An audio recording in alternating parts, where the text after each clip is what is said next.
Imagine the softest sheets you've ever felt. Now imagine them getting even softer over time. I'm here to tell you about Boll & Branch sheets. In a recent customer survey, 96% replied that Boll & Branch sheets get softer with every wash. They're made from the rarest organic cotton and designed to get even softer over time. Try their sheets with a 30-night guarantee plus 15% off your first order with code Odyssey. So head to BOLLandbranch.com today. Exclusions apply. See site for details. I'm Tim Fitzgerald at GoPowerCat.com. And I'm Scott Chasen with Fog.net. This is a replay of WIBW's TV show, The Drive. Here's this week's episode on the 24/7 Sports Podcast Network.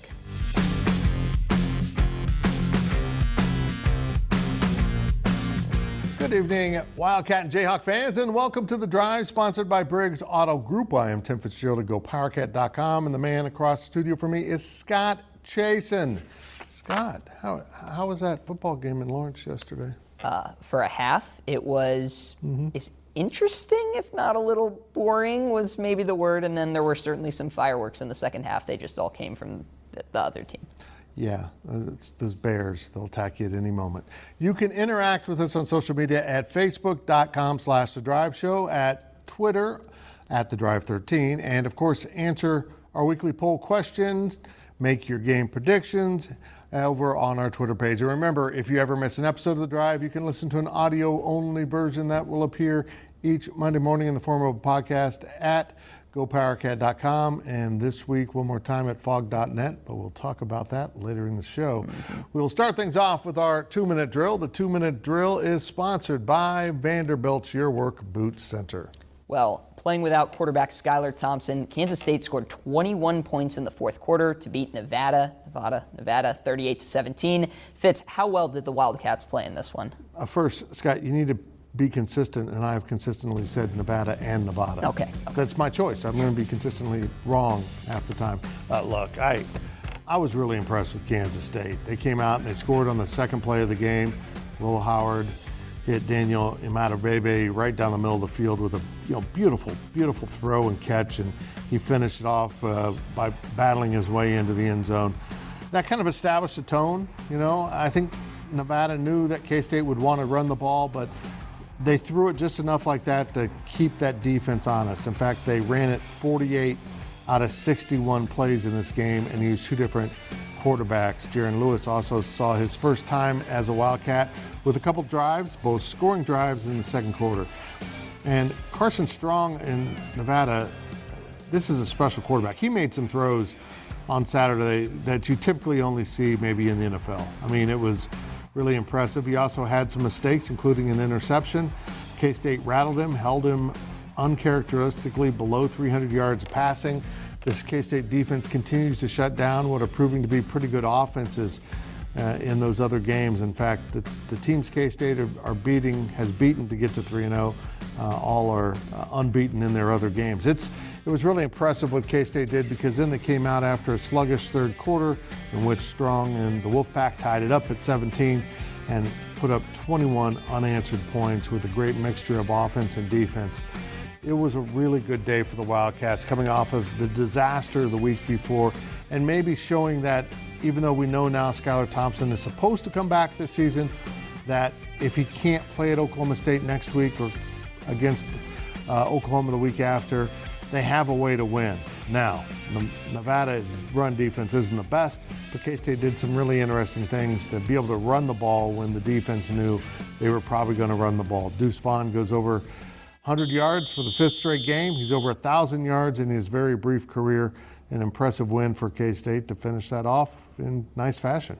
Fitz, impressive is the absolute right word. I mean, look, coming into that game, I thought you probably had to be a little nervous if you were a K-State fan, especially at the quarterback spot. But, I mean, you described it perfectly. Not only did they hang tough, did they survive kind of the counter punches that came from the other side, but then they just blew the game open late. It was extremely impressive from K-State. Yeah, it really was. And that's a pretty good Wolfpack team. They had beaten Cal earlier in the year, and then Cal almost won in Fort Worth against TCU. So handling them was probably build the confidence in that locker room. Well, Scott, Kansas was down just 14-7 at halftime.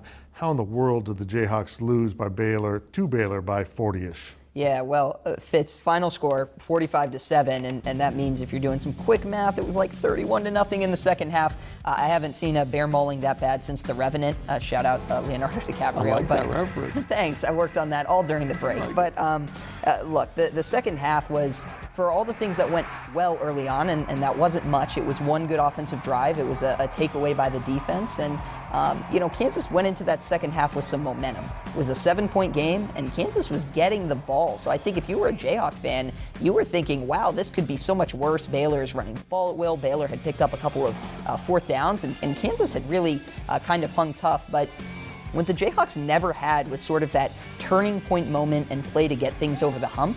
And the Baylor offense just kind of continued to roll, and eventually Kansas kind of dropped off. So in the second half, issues with the offense. The offense didn't move the ball. KU went 3 and out 6 times on the game. There was I described it afterward as like a punting exhibition. I think Reese Vernon, KU's punter, put together a highlight reel. He had 8 punts on the day. Nowhere close to the KU record because now they do more clock control and play fewer possessions. But Kansas only had 1 drive that was more than 25 yards, which I don't care who you're playing. I don't care who you are. If you only have 1 drive of 25 plus yards or 1 drive over that, you're not going to win that game. Defensively, Kansas struggled. The Jayhawks got 2 takeaways, including an impressive fumble recovery that should have been a touchdown. Kenny Logan actually picked up the ball, and he was standing up, but I think the referees thought maybe someone had the ball in the pile and called it down. He ran in for a touchdown. They didn't give it to him. They marked Kansas down, and again, Kansas, with a shorter field or good field position, didn't capitalize. Fitz, the last thing that stood out to me about this game was that Lance Leipold, speaking afterward, he was really, I don't want to use the word despondent because that means like kind of hopeless, but he was very down and kind of upset. And, the first question was asked to him, what was the biggest issue for the defense? And his answer was a lot of things. And then he proceeded to list a lot of things, both with the defense and the offense. I think he's learning how tough this Kansas job is. I don't think there's any quit in him. But I think this game, this performance showed him that Kansas still has a long way to go, miles to go, in fact. Looking at this against Baylor, and this is a team that has been somewhat comparable to Kansas, coach in his second year to come into Lawrence and do this. This isn't a good look at all. I mean, this wasn't Oklahoma or Iowa State or even Kansas State or Oklahoma State. This was Baylor, a team that right now Kansas should be much more competitive with. Yeah, certainly much more competitive than the final margin. I mean, the line opened at 14.5. That one was kind of a gimme. If you got it there, we bumped it up a little bit, though. But Fitz, let's talk Big 12 football. If Oklahoma is the best team in the conference, we're still going with that, and Kansas is probably clearly the worst at this point. Who stands out of the other 8 schools to you? Yeah, it's a good question. And if Oklahoma is the best, I don't know that the Big 12 is that good. I'm not very impressed with Oklahoma. They just kind of looked bored or confused against Nebraska. From what I saw, it was a strange game. I thought that'd be an absolute blowout, but Oklahoma didn't seem interested in that. It's possible K-State is. I mean, if you look at the teams they've beaten, they've lined them up, and Stanford. I had a buddy tell me K-State won because Stanford was awful. Well, Stanford's now scored 40 points in back-to-back games since losing to K-State, beat USC. So maybe it's K-State, maybe it's TCU, maybe it's Oklahoma State that doesn't have the same offense it's had in the past, but all of a sudden it has a defense. It's just going to be really competitive in this conference, and I think I'd move Oklahoma into that pack because they're not exactly shining right now. They look good enough. They look probably maybe the best in the conference if Cincinnati isn't in the conference, which they aren't. And but this conference has got a lot of work to do. It's going to be wild and wide open, but someone could emerge and really surprise people. Maybe K-State. Well, I think K-State is in that tier at least. Iowa State to me is one. They kind of bounced back this week. They looked really impressive. Kind of had an easy blowout win that started, by the way, like 9:30 p.m. or like after that. I feel tremendously bad for the people who cover that team who live in the Midwest. Texas is another one. At least with Texas, I think you have talent. Now, there are always going to be questions, especially replacing a quarterback, especially with what happened when they played SEC competition. You at least have the talent to maybe you feel like when they get the schematic stuff figured out and improve throughout the year that, they can put together some impressive performances. The one who has kind of impressed me and kind of really maybe surprised me has been West Virginia, because they did lose that game to Maryland, but they were incredibly impressive this week, beating Virginia Tech, a ranked Virginia Tech team. I don't know what to make of them. I thought they'd be lower in the conference, but they've actually played a pretty good non-conference schedule. They're getting good experience. They're going to have a chance to grow throughout the year to where at the end of the year, maybe they won't be the second best team, but I think they'll be in kind of that tier where, they could probably beat anyone in the conference. That was a really nice win by the Mountaineers. But that game they lost earlier in the season to Maryland it's got to stick with them. Yeah. Now, a quick look at your poll question results. The poll questions are brought to you by Midland Exteriors. Love the home you live in. Call today for a free estimate. Well, last week's question was, will Kansas win a Big 12 football game this year? We look at the results. A, yes, more than one, 21%. B, yes, one win this year, 38%. Most people of the options saying no, that's 41%, but a little over half of people think Kansas will win a Big 12 game this year. And D was, they're going to win them all. We didn't put it up there. My apologies. Here's this week's question. Can K-State reach a bowl game if Skylar Thompson doesn't return? Would they be capable of getting 6 wins if Skylar Thompson didn't play again this season? Although he's probably going to vote on our Twitter page at The Drive 13. The answers are pretty hard. Yeah. Yes or no. Yeah. Yes or no. It's not a very comprehensive list. But, that will do it for this half of the 2-minute drill, but we will be right back with more on KU and K-State on The Drive.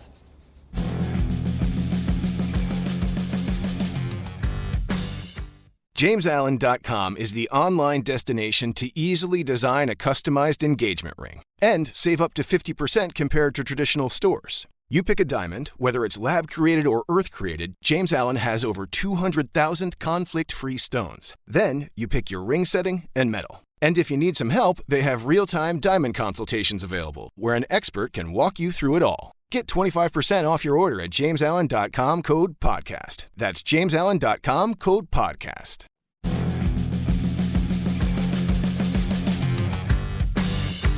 Welcome back to The Drive as we continue our weekly 2-minute drill. The 2-minute drill sponsored by Vanderbilt's Your Work Boot Center. Well, Fitz, K-State ends its non-conference schedule unbeaten. Are the Wildcats ready to open Big 12 play next Saturday at Oklahoma State? Yeah, it's a brutal opening for K-State. They go to Oklahoma State, which is 3-0. Then they come home and play Oklahoma, which is unbeaten, and then they got an off week before they play Iowa State. We don't know when they're going to get Skylar Thompson back within that time frame. But they did prove on Saturday that even though they had to go to their backup quarterback, Will Howard, they did find time for their third stringer, Jaron Lewis.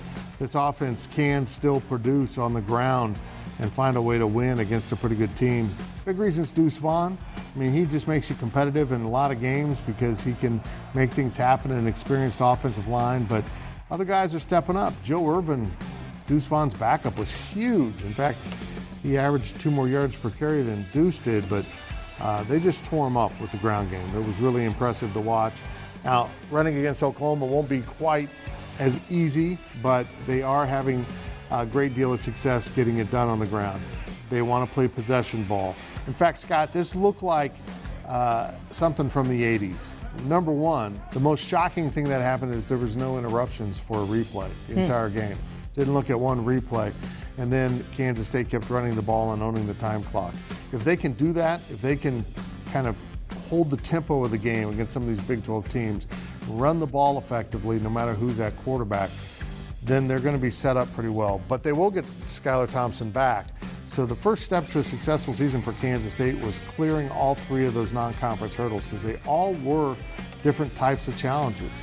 And K-State handled that. In fact, it's kind of ironic that the biggest trouble they had was with the FCS opponent once Skylar Thompson was hurt. They have a great chance here, even by just winning 1 out of the next 3 games, to be in a strong position in the Big 12, because then the schedule gets much more acceptable, palatable after the midway mark of the season. So if they can find a way to win 2 games in the next 3 outings in the Big 12, they're in really good shape to make a run at playing for the Big 12 title. Very early, but we're seeing signs that this is a vastly improved team, particularly on the defensive side of the ball. And if you can limit your opponent like K-State has been doing, then you can get by with backup quarterbacks until you get your starter back. Yeah, Fitz, I think this is a game that's going to be key for two programs to see what direction they're going to go in. Oklahoma State wasn't that impressive, really wasn't impressive against Boise State. That offense, Spencer Sanders has looked horrible this year.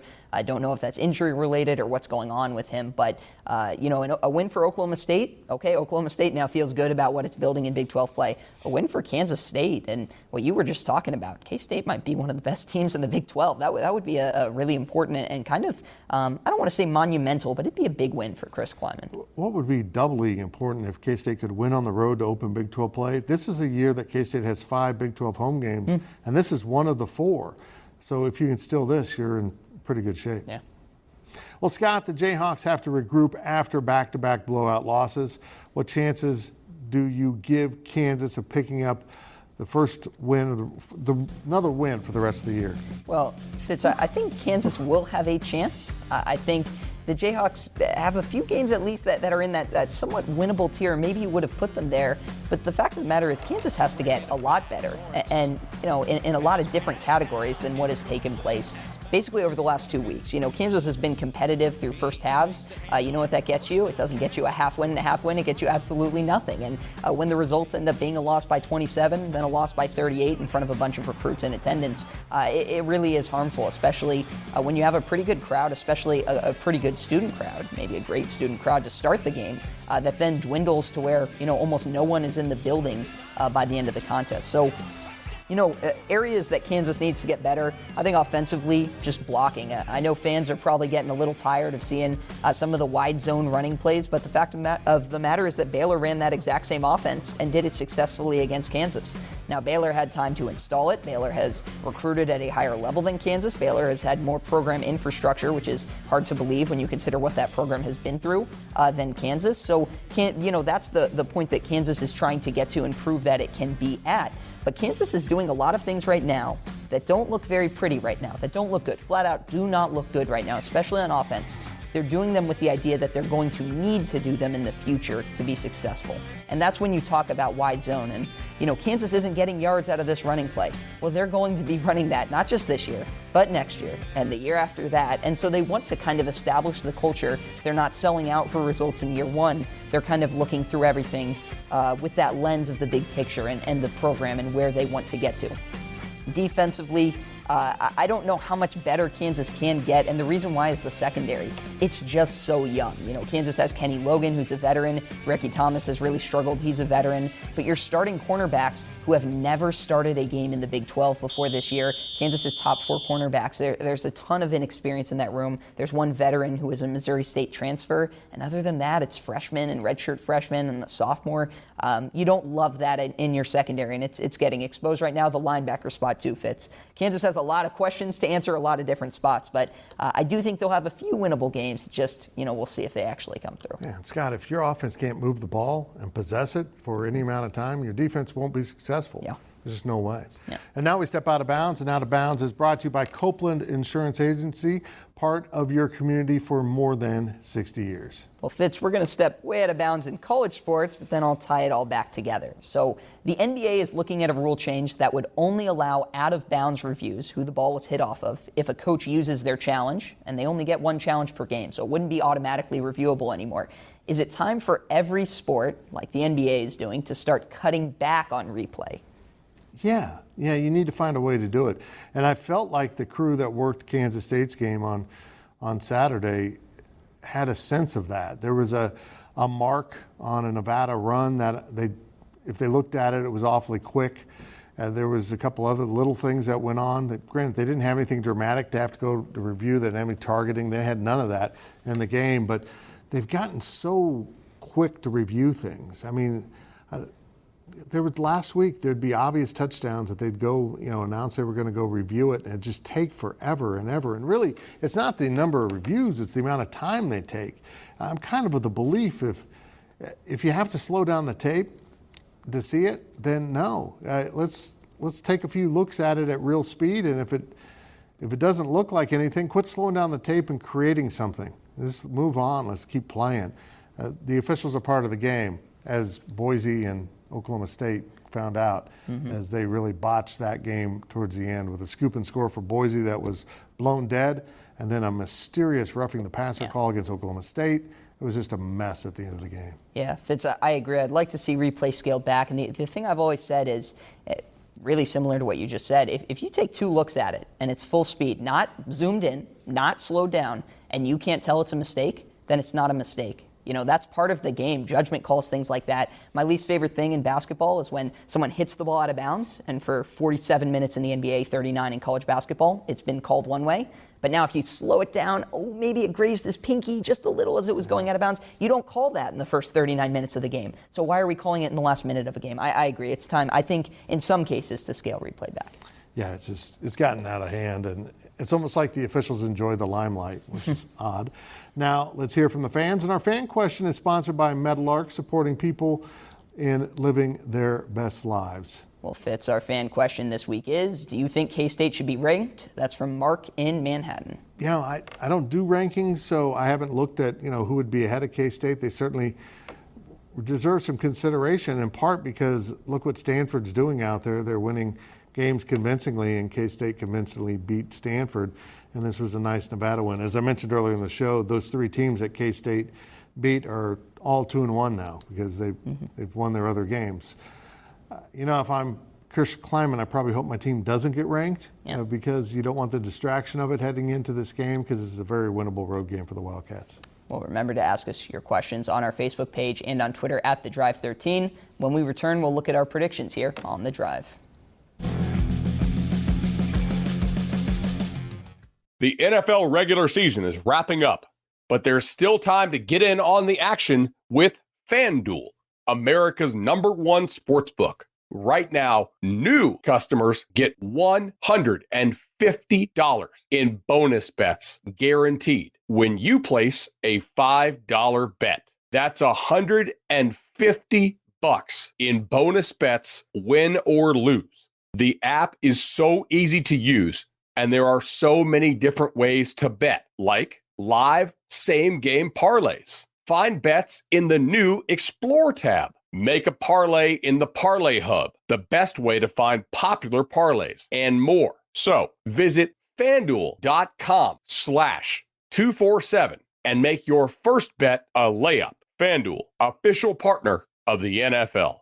Must be 21 plus and present in Arizona, Colorado, Connecticut, Iowa, Illinois, Indiana, Kansas, Kentucky, Louisiana, permitted parishes only, Massachusetts, Maryland, Michigan, New Jersey, New York, Ohio, Pennsylvania, Tennessee, Virginia, West Virginia, or Wyoming. FanDuel is offering online sports wagering in Kansas under an agreement with Kansas Star Casino, LLC. First online real money wager only. $10 first deposit required. Bonus issued as non-withdrawable bonus bets that expire 7 days after receipt. Restrictions apply. See terms at sportsbook.fanduel.com. Gambling problem? Call 1-800-GAMBLER or visit fanduel.com/RG in Colorado, Iowa, Michigan, New Jersey, Ohio, Pennsylvania, Illinois, Kentucky, Tennessee, and Virginia. Call 1-800-NEXT-STEP or text NEXT-STEP to 53342 in Arizona, 1-888-789-7777, or visit ccpg.org/chat in Connecticut, 1-800-9-WITH-IT in Indiana, 1-800-522-4700, or visit ksgamblinghelp.com in Kansas, 1-877-770-STOP in Louisiana. Visit mdgamblinghelp.org in Maryland. Visit 1-800-GAMBLER.net in West Virginia, or call 1-800-522-4700 in Wyoming. Hope is here. Visit gamblinghelplinema.org or call 800-327-5050 for 24/7 support in Massachusetts, or call 1-877-8-HOPE-NY or text HOPE-NY in New York, or visit oasas.ny.gov/gambling. Standard text messaging rates apply. Sports betting is void in Georgia, Hawaii, Utah, and other states where prohibited.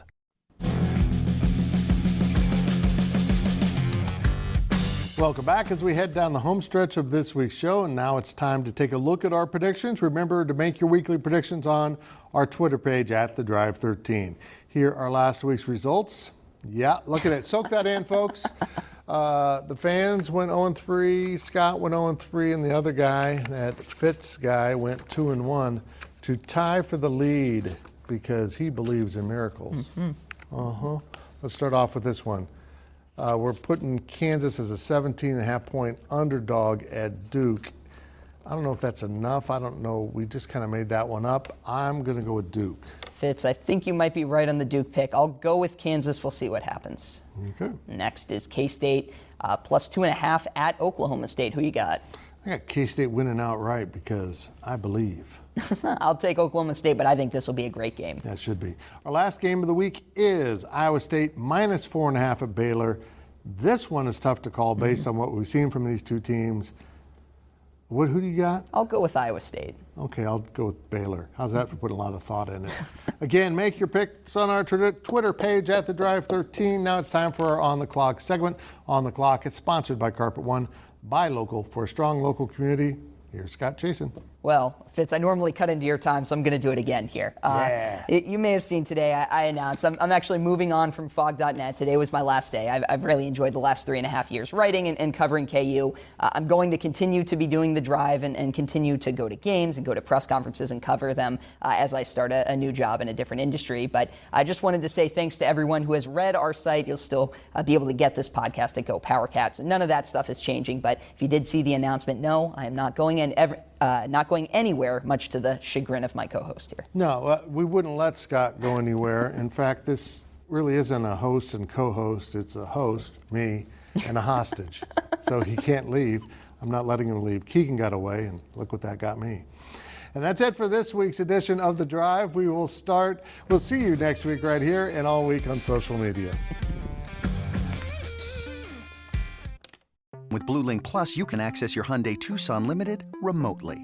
Doors unlocked, temperature set, lost car found. There it is. Get complimentary class-leading Blue Link Plus. Call 562-314-4603 for complete details.